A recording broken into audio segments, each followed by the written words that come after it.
বাজারে গিয়ে বড় ইলিশ খুঁজছেন, কিন্তু ব্যাগে ভরতে হচ্ছে ছোট ছোট মাছ।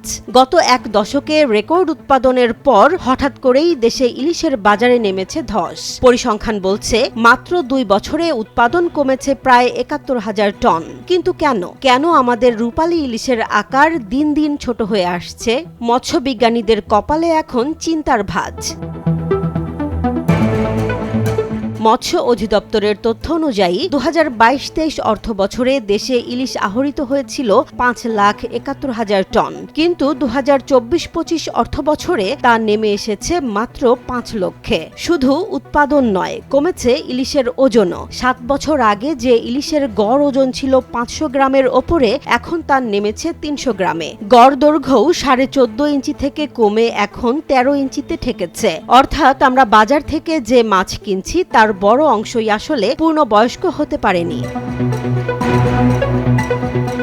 কেন বড় হওয়ার সুযোগ পাচ্ছে না ইলিশ? জেলেরা বলছেন জাটকা নিধন চলছে ৩ ধাপে। ডিম ফুটে বাচ্চা বের হতেই সূক্ষ্ম জাল দিয়ে ধরা হচ্ছে। যারা নদী পেরিয়ে সাগরে যাচ্ছে তারা ধরা পড়ছে উপকূলীয় অগভীর সমুদ্রের নিষিদ্ধ বেহুন্দি জালে। বিশেষ করে কয়েক হাজার কাঠের ট্রলারকে আধুনিক ট্রলিং ট্রলারে রূপান্তর করে অগভীর পানিতে জাটকা নিধন করা হচ্ছে। ফলে ইলিশ বড় হওয়ার কোনো সুযোগই পাচ্ছে না।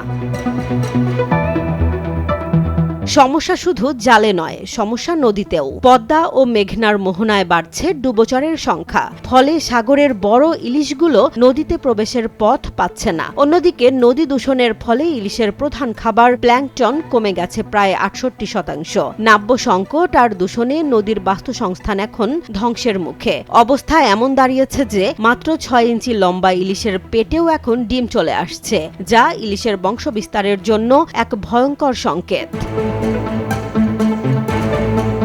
মৎস্যবিজ্ঞানীদের মতে এখনই কার্যকর ব্যবস্থা না নিলে ইলিশের উৎপাদন বড় সংকটে পড়বে। তারা বিষখালী, পায়রা ও বলেশ্বর নদীকে ঘিরে নতুন অভয়াশ্রম তৈরির প্রস্তাব দিয়েছেন। সেই সাথে নদী খনন করে নাব্য ফিরিয়ে আনা এবং ড্রেজিংয়ের মাধ্যমে গতিপথ পরিষ্কার করা জরুরি। তবে সবচেয়ে বড় প্রয়োজন জেলেদের সচেতনতা। নিষেধাজ্ঞার সময় তাদের বিকল্প জীবিকা এবং ঋণের কিস্তি মওকুফ নিশ্চিত করতে পারলে হয়তো রক্ষা পাবে আমাদের এই জাতীয় সম্পদ। জেসমিন জাহান, নিউজ ডেস্ক, জনবাণী।